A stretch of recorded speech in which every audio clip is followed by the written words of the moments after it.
Y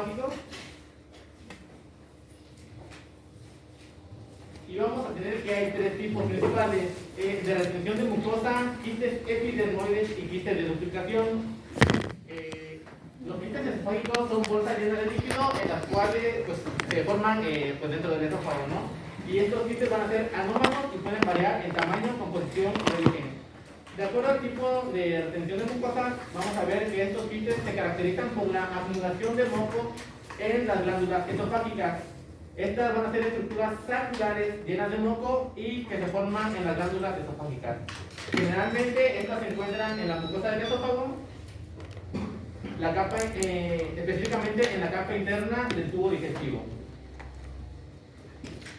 En el quiste esofágico epidermoide vamos a tener que su principal característica es la de tener tejido ectodérmico. Este va a ser muy similar a la piel y pueden variar en tamaño y presentación. También se les conoce como quistes de inclusión epitelial, y estas son formaciones quísticas que contienen tejido derivado de las capas más superficiales de la piel. Como principal sintomatología, o en la que se le caracteriza de las otras dos, es que esta va a presentar tos o sibilancias debido a la compresión del esófago con la tráquea.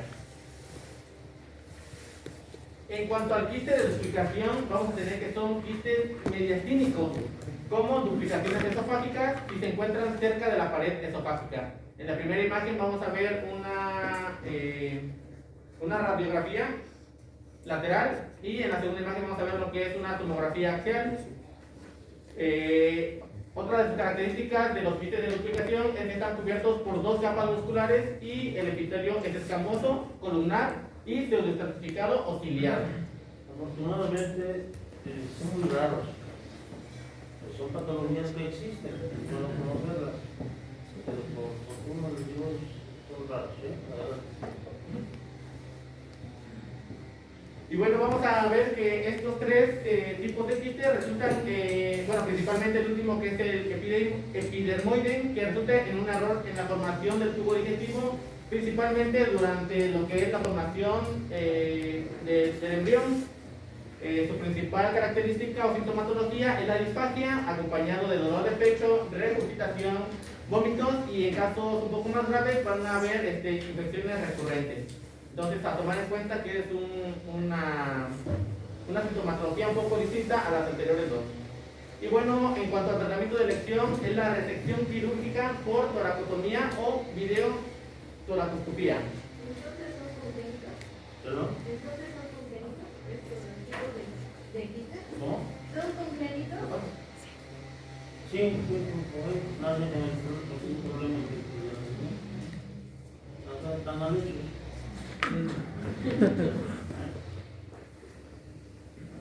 Bueno, ahora vamos a continuar con el tema del cáncer de esófago, y antes de comenzar a hablar de él es bueno conocer la definición, y tenemos que este va a ser... Fíjense, hay padecimientos que uno no los escoge.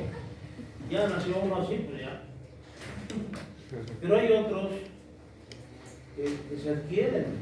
Es ahí donde no se vale que uno como ser humano se permita dañarse por muchas cosas, por muchos factores, ¿no?, que se pueden evitar. ¿Sí? Ustedes, por ejemplo, ya saben que tomar, fumar, pues no es nada bueno. Si se toman una o dos cervezas, no pasa nada. Si se toman una copa de vino, no pasa nada. Si se toman una cuba, un whisky, un vodka, o lo que quieran, no pasa nada. ¿Sí? Pero más, sí pasa ahí mucho. ¿Sí? ¿Verdad? Bueno, tenemos que este va a ser un tumor agresivo que va a soler diagnosticarse en etapas ya avanzadas. Las neoplasias más frecuentes en el esófago va a ser el carcinoma epidermoide y el adenocarcinoma. Ambos se van a presentar como una complicación de la mucosa de Barrett. En la parte inferior tenemos que es una Entonces imagen... aquí tenemos otra vez, si bien es cierto que no todas las mucosas de Barrett van a formar cáncer, sí es predisponente al cáncer del esófago. Entonces hay que tenerle mucho respeto y miedo al esófago de Barrett. ¿Sí? No necesitamos una patología al 100% para que tengamos respeto o temor a esa patología. ¿No? Eso es premaligno y cuidado. Y no sabemos en qué momento se puede malignizar. Tenemos esta imagen que fue obtenida vía endoscópica. Es un ejemplo de carcinoma epidermoide del tercio superior. Esta imagen nos va a mostrar acá una lesión. Esto es de un paciente masculino de 83 años que refirió haber consumido tabaco durante gran parte de su vida. Bueno, acá Aquí tenemos... no desarrolló cáncer pulmonar, desarrolló cáncer esofágico. Y a veces no pueden ya ni respirar porque se les cierra la garganta de que tienen tumor ahí. Bueno, Pero termina con traqueostomía y... El cáncer esofágico es muy fácil de diseminarse a otros lados. Cualquier cáncer puede dar metástasis. Pero vaya, está en un lugar, aunque no se disemina, aquí te puede comprometer la vida en un hospital o impedir que comas y ya te salvó la vida. bueno, acá tenemos 4 imágenes principales de vía endoscópica. Bueno, esta la saqué de una página que es un atlas de gastroenterología. En la parte de abajo viene el link por si gustan saber más. Y acá se nos menciona que el síntoma principal va a ser la disfagia progresiva, pero muchas veces los pacientes pues no les suelen hacer caso, puesto que no consideran un síntoma importante. Vamos a tener que... hay dos... Inicialmente el cáncer, donde se encuentre, es silencioso, no hace ruido. Comienza a hacer ruido cuando ya el volumen, y depende de la localización, es tal que ya comienza a dar manifestaciones. Está, por ejemplo, en el bronquio, está en el esófago, pues la dificultad respiratoria, la dificultad para deglutir, ¿sí?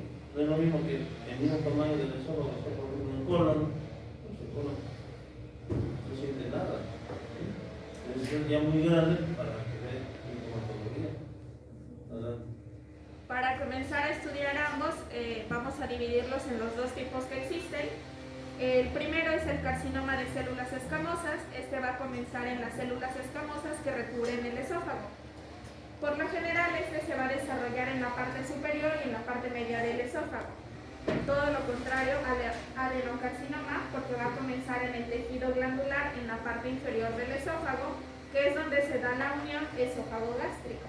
Recuerden que hay cánceres del tercio proximal, del tercio medio y del tercio distal. ¿Cuál es el más frecuente? El tercio medio, seguido del tercio inferior y luego del distal. ¿Sí? Entonces, es la frecuencia de la aparición de los cánceres. Adelante.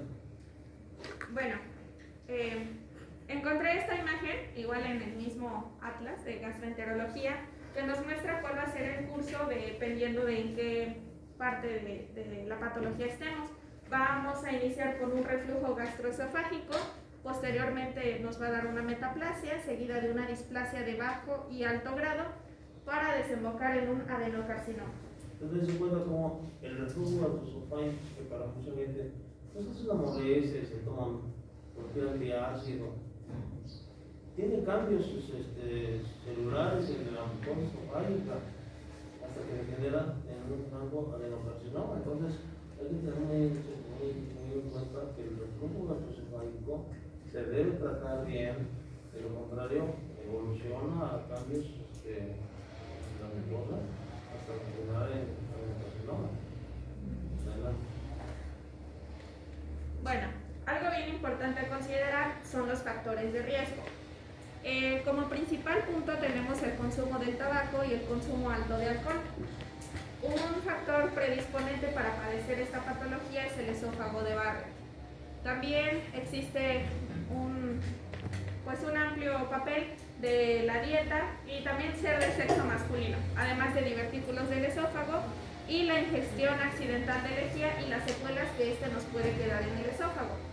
Algo muy importante, Tamara, ¿cuál es la imagen de superior? ¿Pero qué crees que sea? La temperatura, exactamente.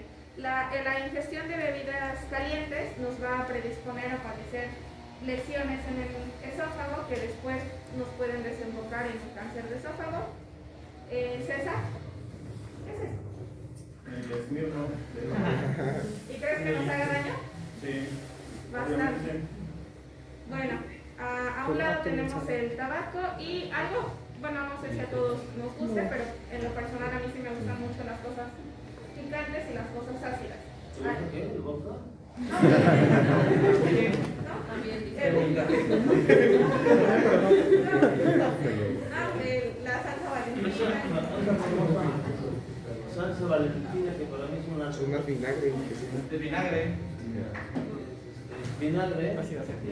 Grande botanero. Es muy bonita. Y muchos chavos así como ustedes les encanta. Conoce Valentina, las papas a la ¿cómo le llaman las tortillas fritas? ¿Nachos? Los totones no les pero lo ponen con queso de nachos. Entonces comen mucho Valentina. Y la cosa básica ya lo vamos a ver cuando veamos la casa. Bueno, después de esto tenemos manifestaciones clínicas, que es como nos vamos a dar cuenta que el paciente o el mismo paciente tiene una patología a nivel del esófago. Principalmente tenemos que en etapas iniciales no van a existir manifestaciones clínicas como tal. Esto nos va a hacer que el curso de la enfermedad siga avanzando sin que el paciente o el mismo médico se dé cuenta de cuál es la enfermedad en sí. A ver, espérame. No más por curiosidad, pon las letras blancas con las negras. Ahí se ven bien. Pero vamos a ver si se ven mejor. Están las negras.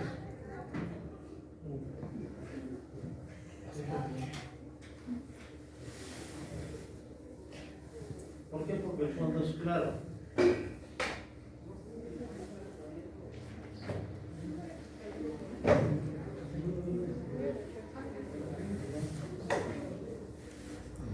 Blancas. Blancas.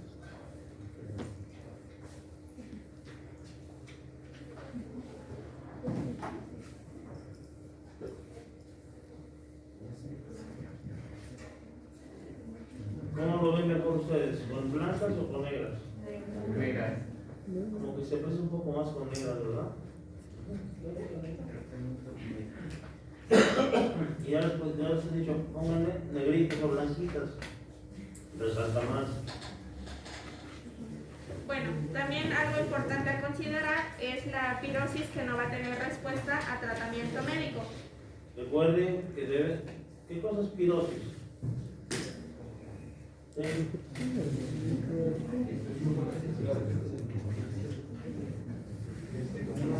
Es clínica propedéutica. Ya les dije, los primeros capítulos de ambos libros, tanto de Villalobos como de Federico Rocha, deben estudiarlos también. ¿Sí? Porque es parte, por ejemplo, ahorita estamos en disfagia, pirosis, síntomas. Es que ya no nos tenemos a analizar porque se supone que ya lo vieron en clínica pero Villalobos que Federico Rocha lo trae al principio, porque hay que repasarlo. Entonces, léanlo, repásenlo, estudienlos. ¿Sí? Adelante. Bueno, como les decía, este pues, signo, nos va a causar molestia en los pacientes, pero normalmente los pacientes pues no le van a hacer tanto caso y pues van a intentar tomar omeprazol, que es como que lo más comercial. A un lado tenemos un diagrama de cómo se ve un esófago sano y cómo se ve la disfagia. Hay una alteración de cuando está pasando el bolo alimenticio a través de este. Náuseas, lleva acento. Es lo correcto. Sí. Bueno, esto nos va a desencadenar una anorexia y por lo mismo nos va a llevar a una pérdida de peso debido a que el paciente prefiere pues no comer, quedarse sin comer, a tener este malestar. Bueno, las náuseas y los vómitos son subsecuentes. Bueno, acá también está una imagen de más o menos cómo se ve una representación del esófago de estrechamiento tumoral. Esta es la clásica imagen de mordida de manzana. Lo vamos a ver mucho en colon, ¿verdad? Y la parte angostita es donde pasa el medio de contraste. El tumor está tomándolo, por eso se ve como mordida de manzana. ¿Qué pasó? También la sintomatología del paciente depende de qué tanto esté afectado el diámetro del esófago. Sí, claro, ya lo habíamos mencionado. El cáncer es silencioso, pero que va a depender del tamaño del tumor. A medida que va siendo más grande, pues va absorbiendo más la luz, o va tomando otras estructuras y todos los síntomas Vamos a continuar con una comparación de ambos tipos de tumores para que no nos genere confusión. Vamos a basarnos en tres principales aspectos, que es la localización, que es el principal factor distintivo, las lesiones tempranas y las lesiones avanzadas. El adenocarcinoma lo vamos a encontrar en el primer tercio distal del esófago, en la unión esófago-gástrica, a diferencia del carcinoma de células escamosas, que va a estar principalmente en 2 tercios proximales del esófago. En lesiones tempranas, en el adenocarcinoma tenemos que existen irregularidades de la mucosa, úlceras o nódulos. Estas van a ser detectadas debido a un seguimiento de un esófago de Barrett. En el carcinoma carcinoma de células escamosas, tenemos que estos van a ser sutiles y van a aparecer normales. Va a ser tejido friable, eritema, erosiones, placas y nódulos. En cuanto a las lesiones avanzadas, en el adenocarcinoma va a aparecer una masa ulcerada o exofítica con una obstrucción. Y en el carcinoma de células escamosas va a ser una masa infiltrante o ulcerada que puede ser circunferencial. Aquí está. Bueno, esta es una imagen en donde se aprecia un carcinoma escamocelular en el tercio inferior e infiltra el fondo gástrico. Esto de esta parte, creo que sí se nota. Entonces está localizado en el tercio distal, pero ya está abarcando parte del estómago. Bueno, tenemos los métodos diagnósticos para... Bueno, pues sí, le vamos a cambiar a negrita de todo. Pero después. Sí. Tenemos 3 principales grupos para diagnosticar a nuestros pacientes. Vamos a iniciar con el más típico, que es la endoscopía. A este hay que sumarle un estudio histopatológico. Eso nos va a dar la localización del tumor, la extensión de este mismo y si existe presencia o no del esófago de Barrett. Posteriormente también podemos diagnosticar con un esofagograma, que ese va a ser un estudio inicial en pacientes con disfagia. Tenemos otro grupo que es la tomografía computarizada, tomografía por emisión de positrones y el ultrasonido endoscópico. En el caso de las tomografías nos va a servir para identificar una metástasis a distancia para elegir el tratamiento. El ultrasonido endoscópico vamos a poner en qué estadio se encuentra nuestro paciente y la profundidad de la invasión en la pared esofágica. Acá tenemos un ejemplo de cómo se ve una endoscopía y de una endoscopia y cómo se ve aquí perfectamente que sí existe una alteración del tipo tumoral. Y en este caso tenemos una tomografía por emisión de positrones y acá se ve claramente cómo existe una alteración, un tumor en el esófago y si alcanzan a ver acá donde está esta flechita, ya existe una metástasis. Bueno, algo importante a considerar es la estadificación para saber en qué... Acuérdense que les he comentado que cuando se va a ofrecer un tratamiento quirúrgico a un paciente, debemos valorar el grado de estadificación. ¿Qué tanto está abarcando? Y para eso nos usamos con la clasificación TNM, donde es tumor, tiene nódulos o ganglios linfáticos, tiene metástasis. Dependiendo de eso, se da el procedimiento o la técnica quirúrgica y la táctica quirúrgica. Una cosa es técnica, otra cosa es táctica. La técnica quirúrgica es la misma. La táctica es como el cirujano va a realizar la técnica, ¿sí? Según esté abarcando el tumor, los ganglios linfáticos o las metástasis. Bueno, vamos a hacer una breve explicación de cómo se usa esta clasificación de TNM. Tenemos que la T va a ser una extensión del tumor en la pared del esófago y vamos a encontrarlo en 4 subclasificaciones. En el 1 solamente va a afectar a la mucosa, esta es la capa más interna y la submucosa. En la etapa 2 tenemos a una afección en la capa muscular propia. En la etapa 3 tenemos una afección en la adventicia, esta ya es la capa más externa del esófago. Y en la etapa 4 tenemos que afecta las estructuras adyacentes del esófago, ya no solamente se queda ahí. Y N van a ser los ganglios linfáticos regionales afectados. Por último tenemos la M, que es la presencia de metástasis a distancia. Acá tenemos un ejemplo, creo que sí se nota. En la etapa 1, como se pueden dar cuenta, está abarcando mucosa y submucosa hasta acá. Y en la etapa 2 ya va a abarcar y afectar la muscular propia. En la etapa 3, acá se puede notar cómo ya está afectando. Y en la etapa 4, pues si se dan cuenta, ya está afectando a otros tejidos. Acá, si se dan cuenta, ya se puede apreciar cómo ya existe una afección a nivel de ganglios linfáticos. Válido para cualquier otro tumor del digestivo, ¿verdad? Sí. Gracias, gracias. Bueno, acá me pareció bastante importante colocar esta imagen debido a que ya se muestra como que un resumen en general de cómo se ve un tumor primario, los ganglios regionales afectados y la metástasis a distancia. Esto ya se los explico. Y en cuanto a ganglios regionales, si es NX, van a significar que los ganglios regionales no pueden ser estudiados. Un N0 es que no haya adenopatías regionales y un N1 ya existe invasión ganglionar regional, ya sean los ganglios mediastínicos, los perigástricos e incluyendo los ganglios celíacos. En el caso de una metástasis a distancia, en MX la presencia de metástasis a distancia no puede ser estudiada debido a diversos factores, y en M0 no existe una metástasis a distancia. Ya en M1 pues sí existe una metástasis a distancia. Esto lo saqué de una página de artículos, está muy bueno por si gustan. Y están muchos libros. Puede ser una T3, N1, M1. ¿Sí? Pues ya está muy avanzado el problema. Existe, bueno, acá es una combinación de todo lo que les comenté, que ya es el estadio 0, el 1, el 2A, el 2B, el estadio 3 y el estadio 4. Esta es una clasificación por estadios. ¿Sí? Y cómo puede pues verse una combinación desde el estadio 0, que es solamente una T1, no existe invasión en ganglios linfáticos y tampoco existe metástasis.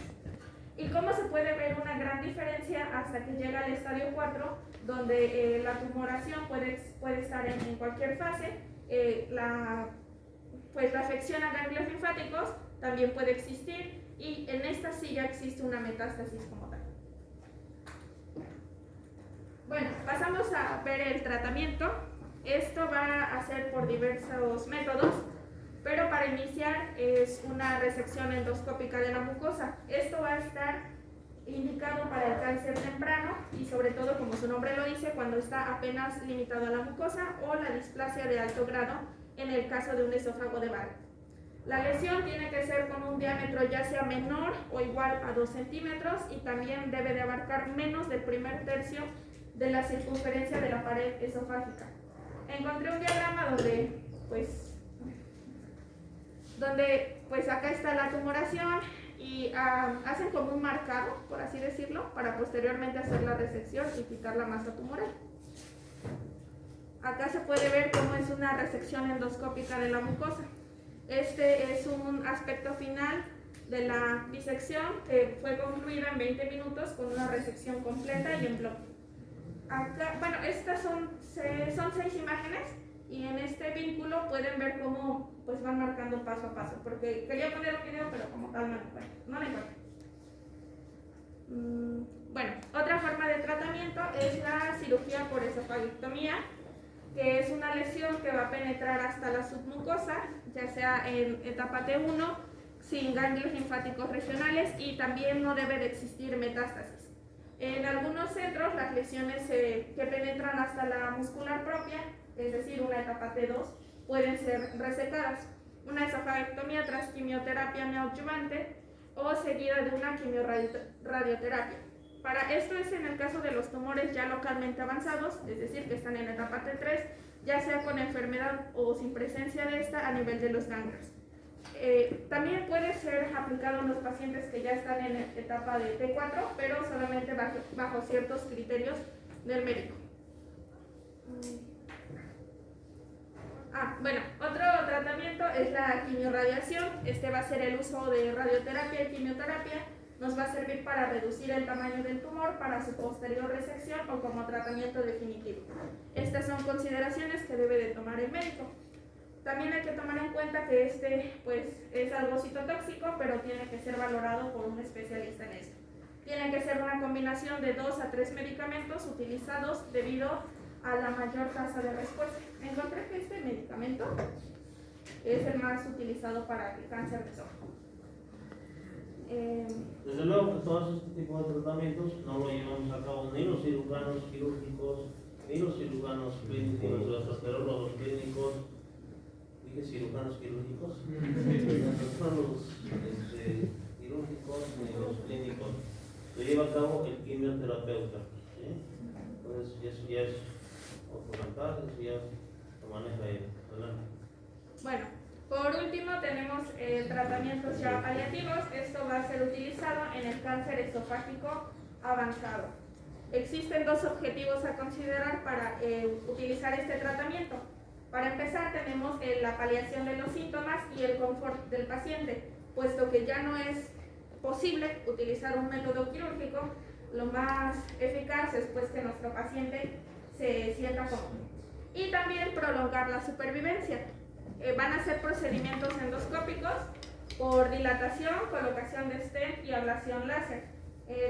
La colocación de un stent es con esta cosita, que es como un tubito, pero está hueco, que es un implante que se pone a nivel de donde está la afección del esófago para que pueda pasar el bolo alimenticio y el paciente ya no sienta este síntoma de disfagia. En esos casos el esófago está estenosado, porque ya hay tumor, está rígido el segmento esofágico. Entonces el stent se introduce, es una especie de red que se introduce y al soltarlo se abre, se expande, entonces le da luz al esófago para que el paciente pueda comer hasta cierto punto, ¿verdad? Líquidos, semisólidos, en fin. Pero ya llega un momento en que pues, ya no le funciona, entonces hay que nutrirlo por sonda a través del estómago. Es una gastrostomía, se alimenta por sonda. ¿Esto es lo mismo que la prótesis intratumoral? Sí. Y ahí no hay problema con las peristalias, el esófago no se va a contraer de manera correcta. Pues obviamente va a tener algo de problema, pero por eso no pueden comer alimentos sólidos. Pedazos de carne se pueden atorar ahí. Entonces cambia su alimentación. Adelante. Bueno, también tenemos al pronóstico que vamos a poder ofrecer a estos pacientes. Y algo muy importante a considerar para este tema es el estadio en el que el paciente se encuentre, porque pues obviamente no va a ser el mismo pronóstico ni las mismas esperanzas de vida a un paciente que está en una etapa inicial al paciente que ya está en una etapa terminal. Pero tenemos que del 50 al 80% de los pacientes que tienen cáncer esofágico localmente avanzado o metastásico, al momento de la presentación, su pronóstico de vida pues ya no es tan alto. Y también existe una baja tasa de supervivencia con metástasis a ganglios linfáticos o a distancia.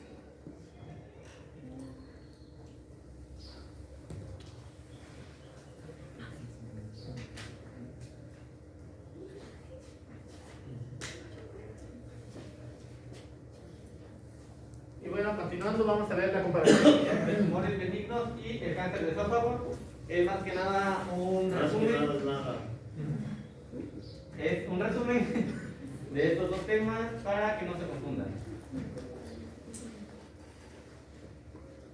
En cuanto a su definición, vamos a ver que los tumores benignos, pues rápidamente son segmentos no cancerosos. Estos se desarrollan en el tejido del esófago y no invaden tejidos circundantes ni se diseminan a otras partes del cuerpo. En cuanto a un cáncer de esófago, vamos a ver que es la enfermedad maligna caracterizada por el crecimiento descontrolado de células cancerosas en el esófago. Estas sí tienen la capacidad de invadir tejidos cercanos y propagarse a otras partes del cuerpo. Y bueno, aquí vamos a ver el crecimiento y la composición celular de ambos. En cuanto al crecimiento del tumor benigno, vamos a ver que estas crecen de manera localizada y su crecimiento tiende a ser un poco más lento. Como se lo mencioné hace un momento, no tienden a invadir tejidos circundantes ni a metastizar. Y en cuanto al cáncer de esófago, vamos a ver que esta, al principio, al igual que el tumor benigno, se va a encontrar de manera localizada, pero este tiene un mayor potencial para invadir tejidos adyacentes y propagarse a través del sistema linfático o sanguíneo de órganos distantes. En cuanto a su composición celular, el tumor benigno, las células que lo componen son similares a pues, las células normales y estas mantienen una apariencia normal bajo el microscopio. A comparación de esto, el cáncer de esófago, pues estas suelen mostrar anormalidades estructurales y citológicas y tienden a ser más invasivas y rápidamente proliferativas.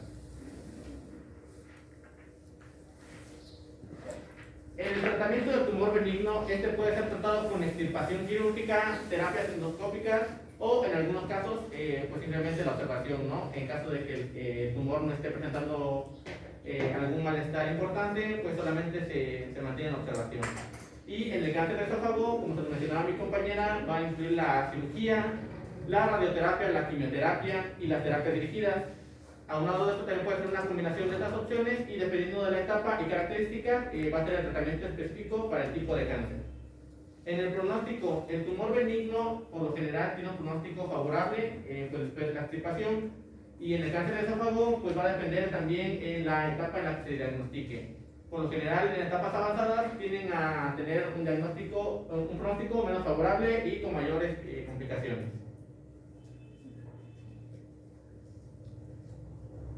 Y en el diagnóstico del tumor benigno, vamos a ver que se puede diagnosticar mediante los estudios de imagen, tales como la endoscopía, la tomografía computarizada o la resonancia magnética. Y en el cáncer de esófago se puede diagnosticar mediante estudios de imagen también como la tomografía, la endoscopía o la resonancia magnética. Endoscopia. Endoscopia. Bueno, esta era la imagen que les quería mostrar.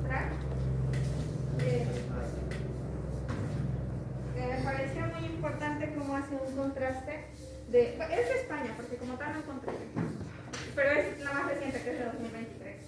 Es de la Sociedad Española de Oncología Médica. Cómo hace una comparación de la incidencia, la mortalidad y la supervivencia, además de los factores de riesgo.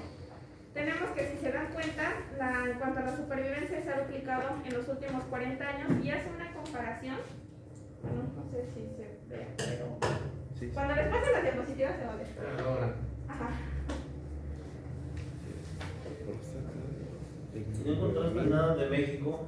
Reciente no. ¿Esta de qué años son? De 2023.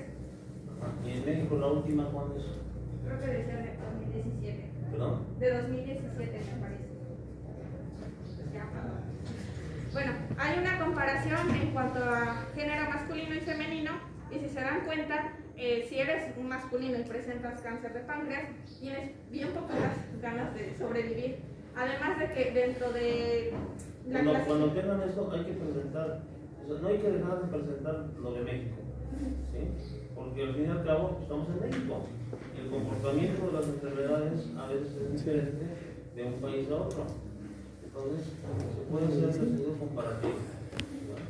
Y se pone hasta tal fecha, hasta tal año en México, así de la representación.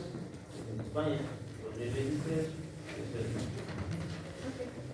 Tenemos que acá, en los cánceres que menor probabilidades de vivir nos ofrecen, se encuentra el de páncreas, el de pulmón y si se dan cuenta el cáncer de esófago con un 13% en ese país nos ofrece pues una de las menores tasas de supervivencia. En el caso de las mujeres también, el cáncer de hígado y del esófago son de las menores probabilidades de sobrevivir. Ahora, vamos a, por último... Vamos a colocar la imagen comparativa de México. Aquí tenemos un predominio, por ejemplo, de tiroides. En México no es así. Entonces, necesitamos comparar. No se vayan con la cuenta de que el otro del 17, este del 23, está más actualizado este. No. Tenemos estudios que nos pueden indicar con la prevalencia en nuestro país. Quiero agregarle el estudio comparativo médico, ¿vale? Ya por último, es importante ya solamente recalcar la prevención y la concientización. Tenemos que tanto fumar como heredar ciertos genes son factores de riesgo de algunos tipos de cáncer.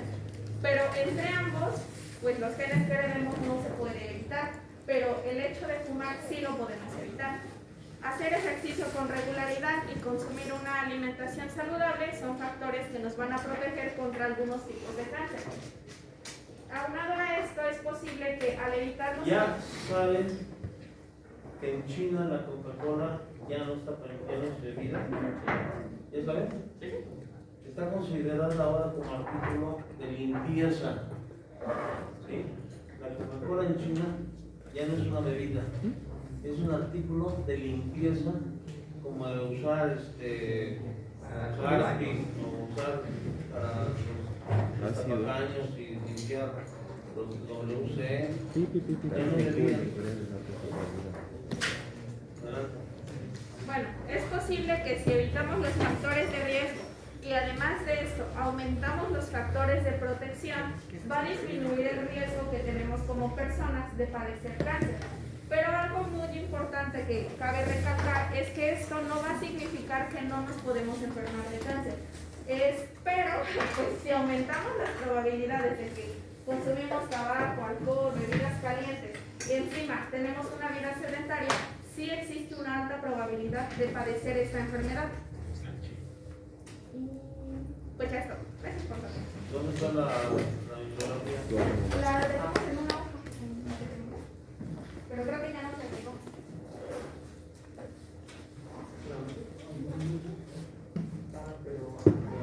Ajá, es que lo hicimos como en otro documento de Digo que al final todos deben poner su bibliografía. Los que ya entregaron trabajo, los primeros, espero que ya hayan agregado la bibliografía y que la hayan entregado. Si le entregaron